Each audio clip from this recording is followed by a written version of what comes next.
in the knees when I see blood. So if you don't want to be a doctor, I understand.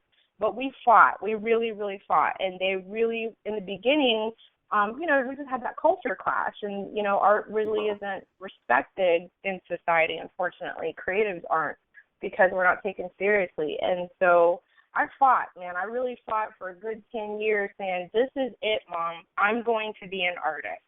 You either help me or you don't, but this is it. And then when they realized, like, well, this is all she's going to do with her freaky porn art, we might as well just support her. She's not doing anything. You got to be stubborn. You got to be stubborn sometimes. I'm very flexible on a lot of things, but certain things I just will not compromise on. And that was one thing, and I just said, and I knew early on, I said, I got one life to live. It's not who you want me to be. It's who God wants me to be.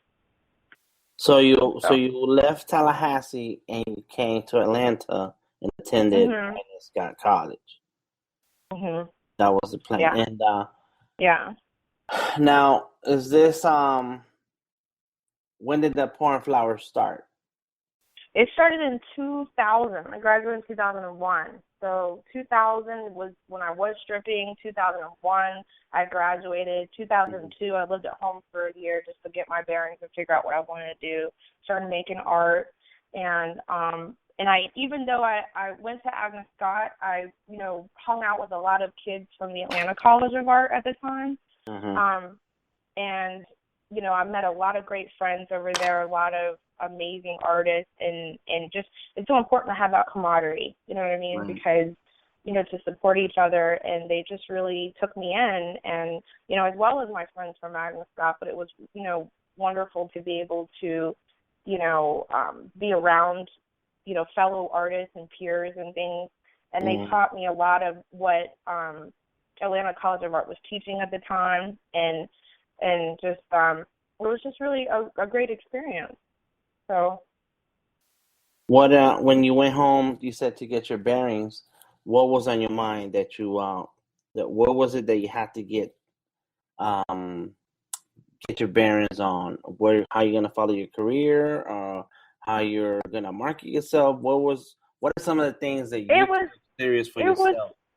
I started, I trained as a traditional oil painter and stuff, and had a really good foundation in Agnes Scott. But but living at home, I really was able to, for that 1 year, I was able to really experiment. I wanted to get really, now that I learned the rules, now it's time to break the rules. So, and God gave me this vision of corn flowers, and I got scared for a minute, and then I got excited. I was like, really? And I just remember my mom is so funny, and in the end, she was like, you have to go get a job. You have to go do something. You have to start paying rent. You can't just live at home and make this porn art, okay? And then it wasn't until I started getting press and started getting shows that she kind of backed off a little bit, And then and I just remember one time I came home and she said, Nyonyo, and that's my nickname is Nyonyo, right? In Chinese it means country girl. In Chinese, ironically, it's kind of very fitting. And she goes, Nyonyo, Mrs. Wong is coming over for dinner, so I put all your stuff in your room. Okay. Because it was just spread out everywhere, man. Porn was everywhere. Porn clippings. It was all over the living room. It was all over whatever. And I just felt like they just didn't know how to explain their daughter to their Chinese friends that were coming over. But slowly they let up, so that was good. And now they're completely supportive. Yeah, that happened to me when I opened a tattoo shop, and I told my mother I was doing tattoos, and she's real Christian and stuff. She's like, that's the sin, that's this, that's the that. And I said, look, that's what I like. And then she came to visit Atlanta, and spent time at the tattoo shop, and saw how it was a business, how we ran it. We were professional about it. It's not gang related. It's an art form. Yeah. And she looked at it a little bit different after that, and she ain't complain no more.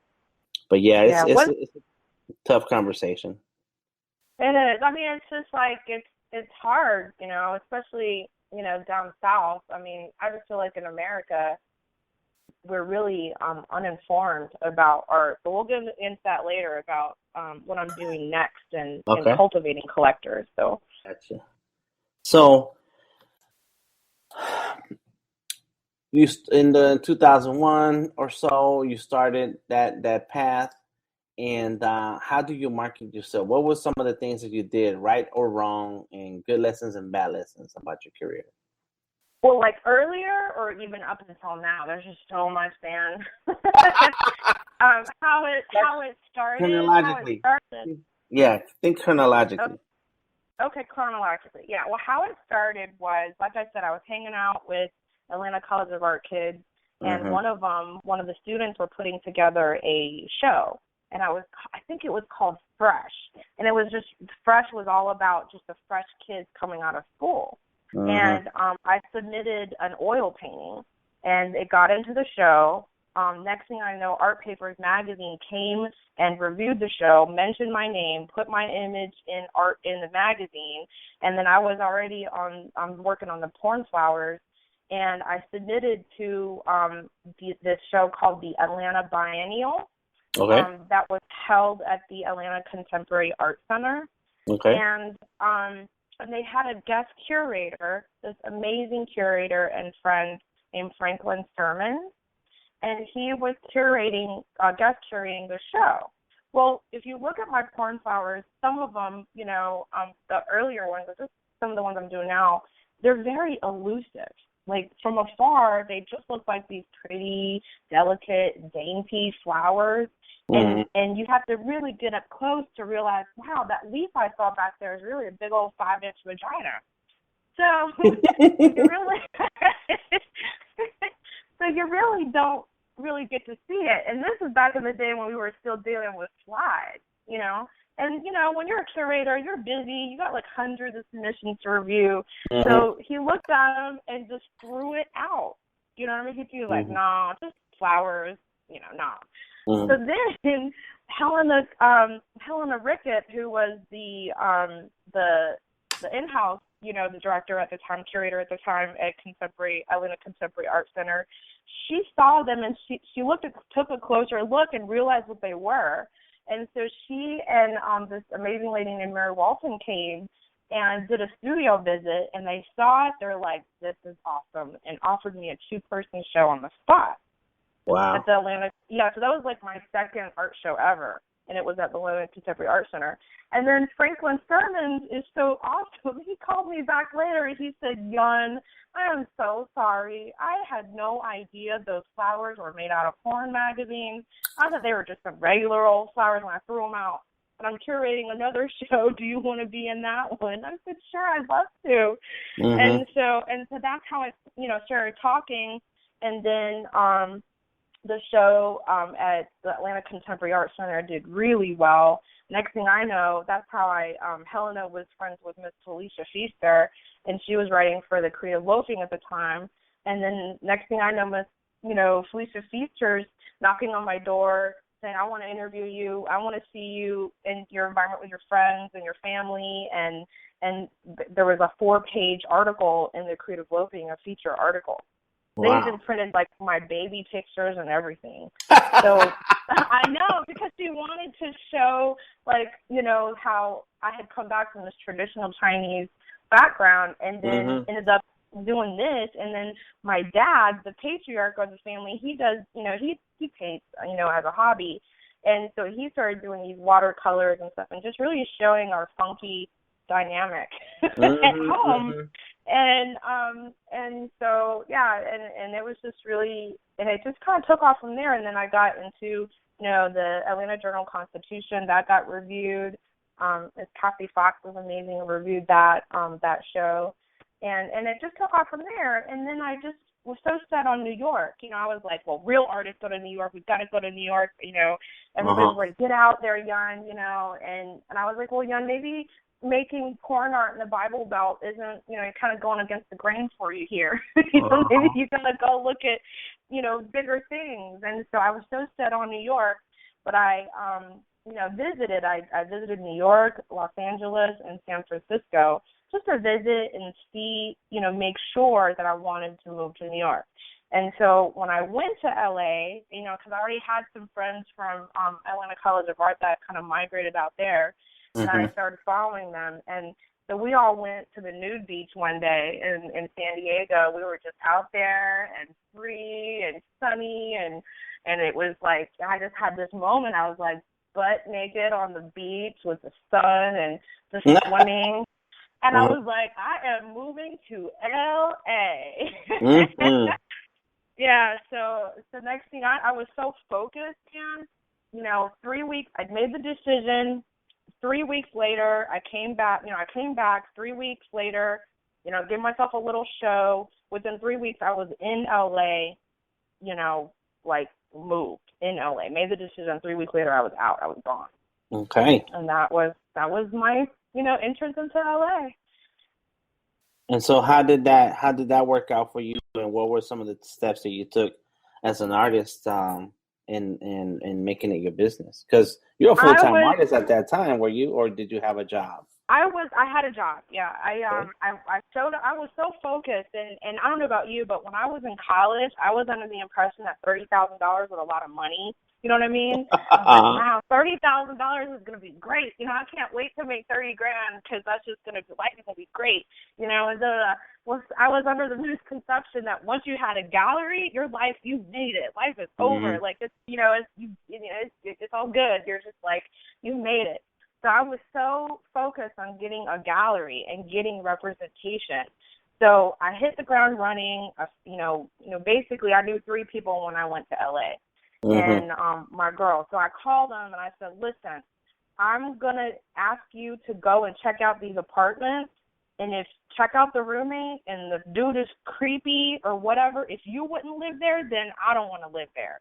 So I mailed her the deposit check and got her to go check it out. And I said, if you think it's a go, then give the dude the deposit. If you don't think it's a go, then I'm not moving there.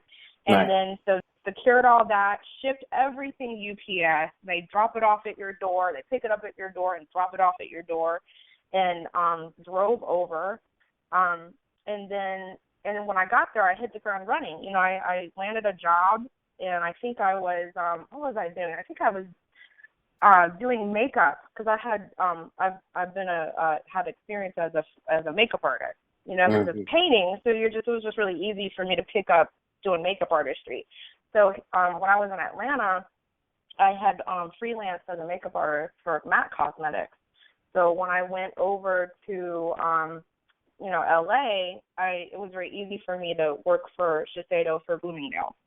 And so I just landed a job, had a couple of jobs or whatever, but I hit the ground running because I was so set on landing a gallery. And at the time, downtown LA was flourishing. That scene down there was flourishing.